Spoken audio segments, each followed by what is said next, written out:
Hi, everyone. Glad you're listening to Frank Words and this fourth episode of Your Story. If it's true that each of us is composing our own stories, if it's true that we're always communicating our stories, if it's true that we're performing our stories in our lives, then a good question to ask is, for whom? Who is the audience? My first reaction to that is to ask, what do you mean? I don't have an audience. I'm just living my life the best way I know how. I'm not aware of performing or entertaining or whatever else one might do for an audience. So let's look at ourselves more closely. In the more recent episode, we took a look at the Enneagram, a way of understanding our unique personalities. More than our personalities, really, a way of understanding ourselves, our deep nature, another name for which is our souls. Nearly everyone is playing to someone or someones in our present or past life.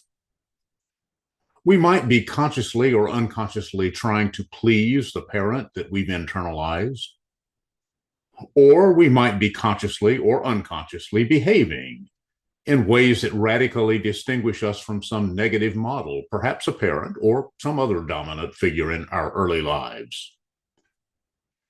Take an example or two from my own life.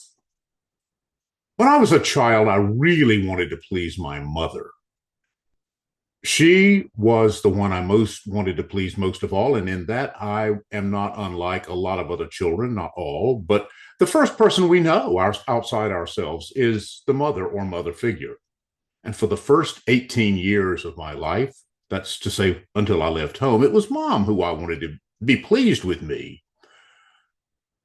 I've told you before that I've spent several years ago in Jungian analysis.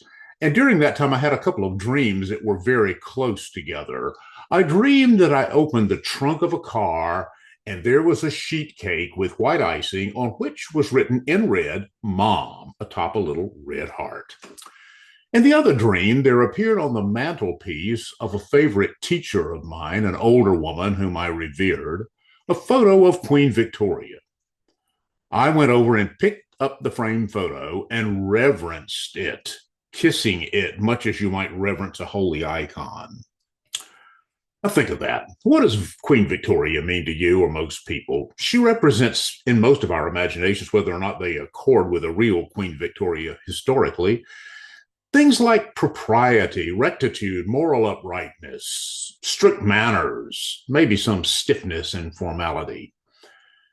Neither my mother nor my favorite teacher embodied all those things in my consciousness, but I can now see that all those things were parts of me that I chose to activate from time to time, not constantly, but selectively, in an effort to please my own internal feminine that was highly influenced by those strong female figures in my early life.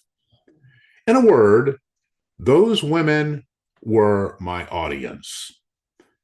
I was in part living my life in a way that I thought would please that part of me that those women symbolized. And it's not lost on me that I was drawn and still am drawn to the church as the context of my career and most of the important values that I live by. And what's the nickname that we give to the church? Mother Church. You get it? I once knew a woman who possessed an old document that had been handed down from generations of females in her family. The document was written by one of those ancestors who had spelled out in detail what a young girl should aspire to, what she should do, how she should behave, how she conducts herself, and how she should pass on to her daughters, if she had any, the document and its contents. Well, the woman I knew was struggling with anxiety and depression because she felt constantly as if she had to live up in her life in ways that followed the dictates of that old document. Eventually, she had a dream in which she found her way down from a very high and dangerous place where a stairway she had climbed had led her. The stairway symbolized the impossibly high and exhausting climb of perfectionism that she'd exercised in her attempt to please the internalized will of generations of her foremothers. Well, of course, these examples are not necessarily typical. For example, many men I've known and worked with over the years have internalized the voice of their father or father figure, maybe a coach, who keeps telling them they're not good enough, they're not brave enough, they're not strong enough, they're not man enough. They perform their stories hoping for the approval of the father model. Sometimes we're trying to show our audience in our heads or hearts just how different we are from them. When I was a young man, I wanted to be nothing like my father as I perceived him at the time. Later in my life, I grew quite close to my dad. And now I'm approaching the age when he died, and I find myself being more and more like him. I don't think I want his approval, but I surely do love feeling inspired by him and sometimes laughing at things that he said or did. In short, I'm more and more like him, and that's just fine. And it's also quite different from where I was 60 years ago. You know what I think? I think my audience and yours might include a lot of people. Some are those in the past who've died. Some might be in our lives at this very moment. Some might be figures whom we know very well, and some might be people we've never even met. I have two grown daughters. I pay a lot of attention to them, and I think I value what they say and think of me way more than I cared about what my parents thought. So the people we're playing to or simply caring about, whose opinions we value, are not necessarily our elders and our models. Sometimes they live next door. I knew a woman once who constantly thought and voiced her thoughts about what she thought that her neighbors thought of her. Now, the thing is this: what are we getting from these little plays we put on? What does it matter? Well, it depends. A part of what it means to live a healthy life is to be appropriately related to others. People with significant personality disorders like malignant narcissism are frequently obsessed with getting other people's approval. But at the same time, they can run roughshod over people that they don't care about, showing no empathy, no compassion, no sensitivity. Well, most of us, thank goodness, aren't malignant narcissists. The challenge, as I see it, in living a healthy life is to reel back the parts of ourselves that we have tended to project onto other people, our audiences. Now, how does that work? Well, let's say you listen to this podcast and it gets you thinking. You begin to realize that much of what you do in, for example, your work life is stuff you do as if you were performing for one or both of your parents. Well, maybe that's literally true. Maybe you're just starting out in your career and maybe you very much need your parents' support and approval. That's okay and quite natural. But let's say you have a job and you get an offer of another job, a new job. One of your parents, or maybe both of them, advise you, well, the new job's not all that great an idea. And they raise questions. Well, what if you don't get along with your new boss? What if that startup company doesn't make it and you lose that job? What if? What if? But let's say that all the internal signals that you have, the feelings that you have, the things that you hear from others strongly tell you that you can take the plunge and you can switch jobs. And you do it, even if your parents strongly disapprove. Would you? Would you do that? Let's say you do. And you take the job, and after a year or so, it doesn't work out. And then what? Are you able to say, well, I made my decision. I gave it my best shot. It didn't work out. So what's next? Or do you blame yourself, feel as if you let everybody down, perhaps become silently resentful, feeling that they were right and you were wrong? Well, all of that stuff is a hypothetical example of the kind of situation that tests how able we are to accept responsibility for living our own stories, not depending altogether on the audience's approval. And that's what I mean by reeling back to ourselves what we have projected onto or delegated to others.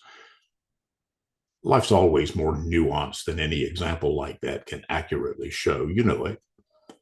All of this points to the central issue in living out our stories, however, no matter who your audience is, whether your parents, a mentor, your kids, the neighbors, the boss, God, or somebody else, you can become increasingly aware of what it is you need from outside yourself. Can you? I'm not saying that it's wrong somehow to want external approval, but I am suggesting that we consider learning more and more how to walk on our own path, live our own lives, not selfishly, but in a way that follows the soul within us rather than some idea that doesn't match the authentic life that grows out of our deep nature. What is deep within our hearts that we know we are, we want to become, and we want to be? Now, let me say a special word to those of you who believe that your deepest meaning must accord with what you believe is the will of God for you. I strongly think that your creator, whether you call that creator God or something else, is not some remote being who lives somewhere up in the sky or in some remote place, or where he or she holds the details of a plan of your life, the content of which that God keeps you guessing about. I don't think it makes any sense to imagine that you're going to be blamed if that's so and you guess wrong. I think that, like everything else in the universe, you have the stamp of the creator in your very being. My understanding of everything, especially every living thing, is that it carries within itself the signature of the artist that made it. If I think the work of the creator is deeply embedded in your nature, then I invite you to think that too. The ideal is for you to be you. If you're like me, it'll take you decades to figure out exactly who you are. And you may never fully do that. After 8 decades, I'm not so sure I figured me out. Not entirely. But maybe even though I haven't come close, I think the joy of living is discovering our gifts. It's like a treasure hunt. We have loads of gifts, all of them within us, most of them waiting to be unwrapped. Even when we're old, there are still gifts we haven't fully discovered. That's wild. It's beautifully wild. Don't be afraid to trust that when you're being yourself, even imperfectly, even when you flub up majorly, your best and most forgiving audience is right there inside you, loving you, not for how well you perform, but loving you because you are and always were a beautiful soul, completely adored. Thanks so much for listening. I'm glad you're here, and I hope you'll be back. I hope that you will continue to probe with me what it means to live your story, what it means to know it, what it means to rejoice in it, and what it means to let your story just blossom. It sounds awfully good. And you and I know that we listen to podcasts because we need support and we need a place that we can just think through what it is that we're going through. So until next time, and another episode of Your Story, remember, in your own way and in your own tone, speak as much as you can frank words. Be you.